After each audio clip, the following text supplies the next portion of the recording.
So there's been a little bit of there's been some reports about where it might take place. Fabricio wants to do it in Brazil. What's your understanding about the fight's location, where it's going to take place? What's stopping it from being confirmed at this point? I don't know. I'm the type of guy that doesn't really care. Just tell me the date and I'll be there. I have teammates and coaches. Calling the UFC and trying to find out what's going to happen and they're asking me, do you know anything? And I say no. It'll be announced when it gets announced, and that's pretty much it. There's no reason to worry about it now. Just do the same things we've been doing as far as being in the gym and just trying to just be ready for when we get called. So that's it. How do you think that rematch is going to be different? This time I'm going to win. Yeah. I feel it in my heart. Yeah, he can't beat me. He beat me, that night in Mexico, and that's it. That's all he's going to get. Is there any place that you don't want to have the rematch take place? To me, it doesn't matter. Again, I feel like you learn a lot from a loss. And I feel like I've learned a lot from that fight. As far as being able to be ready, and on that night, Fabricio beat me. He was a better man. But next time, that's not going to happen. I'm going to beat him. So you've had a change management companies. You left Zinkin and now you're with CAA. Can you talk about your decision, why you decided to leave this longtime manager or management company and go with CAA? I wouldn't say leaving. We're still great friends. You know what I mean? Didn't leave on bad terms. Me and my family will always be apart. Affiliated somehow with Zinkin. And their family. They're great people, great businessmen. So there's nothing that we left as far as being salty. No. I talked to them, and for me, it was all about just a little bit of change. That's it. That's all I wanted. To explore different things, and that was it. So we're still great friends. I just want to try something new, and that's it. We'll see how it goes. When you say explore different things, are you talking about entertainment industry opportunities? Yeah, just different opportunities. I think Zinkin has done a great job with me in the past, and I think they will keep doing great things in their sport and in their work. But again, it's just me and my family thought it was try a change and you see how things go. But again, we're great friends still. I'm still going to be at AKA, and there's nothing else going to change except for different management, and that's it. Speaking of your last fight, Cain, how much was that performance due to the elevation, and how much was it due to the ring rust? I mean, you've had some time to sort of look back on it. What would you say that performance was due by? It was just Fabricio being better that night. That's it. No excuses for me. I'm gonna go out there and win the next fight, and that's it. I'm not gonna do all what I did wrong or anything else. I've learned from my mistakes. And one of those fights is that I did have a mistake, but again, he was better that night. That's all I'm gonna say. I don't want to dwell on the past, Cain, but just really quickly, we heard rumors that Javier Mendez wanted you to go to Mexico a little bit earlier. You chose to go 2 weeks early. Was there a specific reason for that, and why you didn't go earlier? Yeah, I've trained over in Colorado Springs. It's a high elevation there, not as high as Mexico, but I've trained there, weeks on end for wrestling, and I didn't feel like it was too bad on my body, as far as the change in elevation. So I thought going to Mexico in 2 weeks, I'd be okay, but obviously, this isn't training, this is a real fight. So definitely, things were different. So again, learn from the past and just learning that and just go ahead and moving on. Losing in Mexico, I mean, it's been a card that you were so vocal in being a part of. How difficult was it for you? How long did it take you to get over that loss and the fact that it was in front of, your people in Mexico? Yeah. It was hard, a loss anywhere is hard, but yeah, obviously having, the extra, things of going in, to Mexico. I always wanted to fight there and everything else, but hey, this isn't a thing where it's, it's nothing's certain, you know what I mean? So I knew there'd be a possibility, hey, that there's always a possibility when you go out there and fight that you could lose.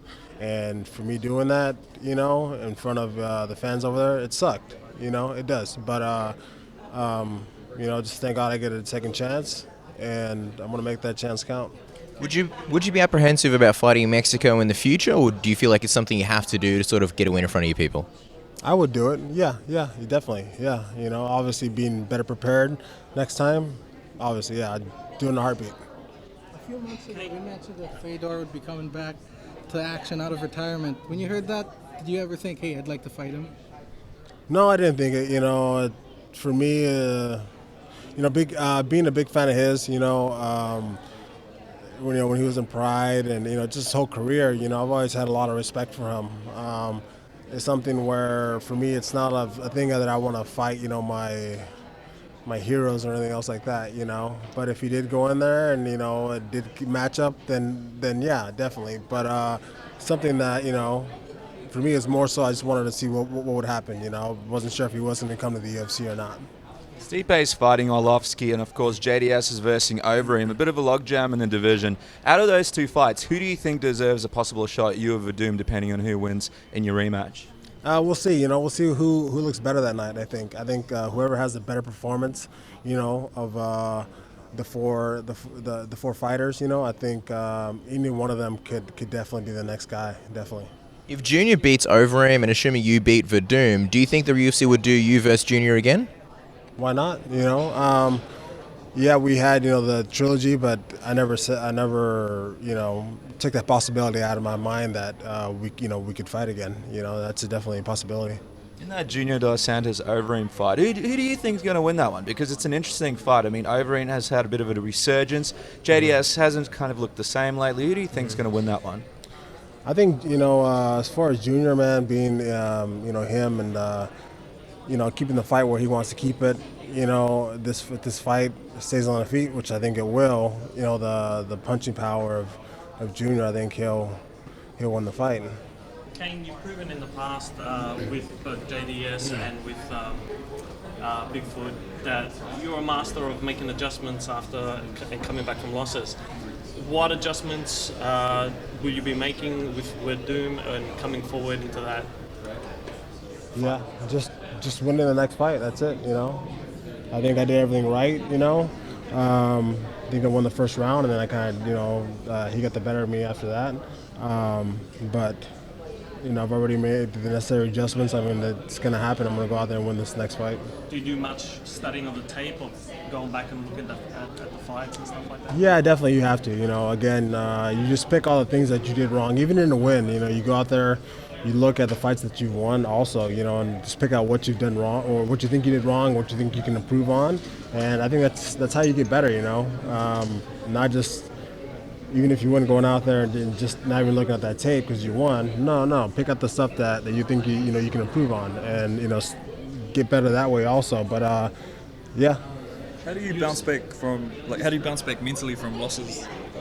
Being in wrestling, you lost in wrestling. You know what I mean? A lot during the whole season. There's almost 60 matches in one season. So it happens. Again, you got to just be able to learn from it. And I think I've done that through my whole career of wrestling. That what did I do wrong? Okay, what can I improve on? And that's what we're always trying to do in this sport. Always trying to get better and be improved.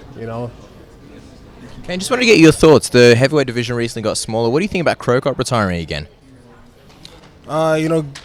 Yeah, if you felt like he needed to retire, I mean, it's cool. One of your teammates overseas in DC is looking to possibly rematch Jon Jones again. Obviously, you've been in the wrestling room in DC for a long, long time. He was your wrestling coach. Obviously, the first time he mentioned there were some issues in the first fight. If the rematch does happen, how do you think it would play out? Will DC win it? I think he will. Yeah, the best thing that I can do for him for that fight is to be there for him. For the training. I wasn't there for the first fight to push him hard. And that's what he needed. For this Gustafsson fight. I was there to push him hard, and so he could feel like what it's going to be like in the fight. And not having that for the first Jon Jones fight. I mean, you need to have great workout partners out there to keep pushing you, and I think it'll be different the second time around. Just quickly, another teammate, Khabib Nurmagomedov, has actually, had another bout of injury, hurting his ribs in Russia. I mean, just share your thoughts. When you heard the news he was injured again, I mean, you guys are all pretty close to there, AKA. Yeah. What did you think? And also, now it looks like he may be planning to fight again. Do you think we could see Khabib back at 100%? I think so. When we heard the news, that he got hurt again, I mean, it sucks. Again, it's the nature of the beast. You work so hard in practice, that stuff happens. But a guy like him who's so talented, who could possibly be, the world champion right now if he stayed healthy, that's a big possibility that could have happened. But he's young still. I think he'll be back. Yeah. UFC's had you out here before on the first card here in Sydney. Being here in Melbourne now as a fan of the sport, being able to kick back, can you give us some predictions on the fights? Yeah, good night of fights. It's a huge crowd here in Melbourne, so that's awesome. To possibly be the record-breaking crowd or even the second, of all time will be great. Just to be a part of that, be here, even if I'm not fighting, be here, just to experience that. I know Australians love fighting and love the UFC, so I know that night will be awesome. Yeah, Ronda versus Holly, you got a prediction? Yeah, I think Ronda will win. I think she's so powerful. On her strikes, and then being able to put the fight wherever she wants to put it. She wants to take it to the ground, and she's really good on the ground too. So, yeah, Mark I think. and Bigfoot? Huh? Mark and Bigfoot? We'll see, man. The first fight was awesome. We'll see what happens with this one, man. So, yeah, I'm excited about it. Just to wrap up, Cain, Luke Rockhold, another one of your teammates, is going to have possibly the biggest fight of his career against Chris Weidman at UFC 194, another guy that you're very, very close to. How do you see that fight going? Because we were talking to Mike Swick earlier on in the week, and he said that fans haven't seen what Luke's able to do. They've seen glimpses of it, but in the gym, he's absolutely amazing. How do you see this fight going? Yeah, I definitely see Luke winning this fight. Yeah, I think people haven't seen the true potential of Luke Rockhold. I've seen it in the gym, and he, again, he's shown a little bit of it here and there in fights, but he hasn't showed it 100%. And I think he will with this Weidman fight. I think it's gonna be a tough fight. But I think Luke will win it. Thank you, Cain. Thanks for your time. Enjoy Melbourne.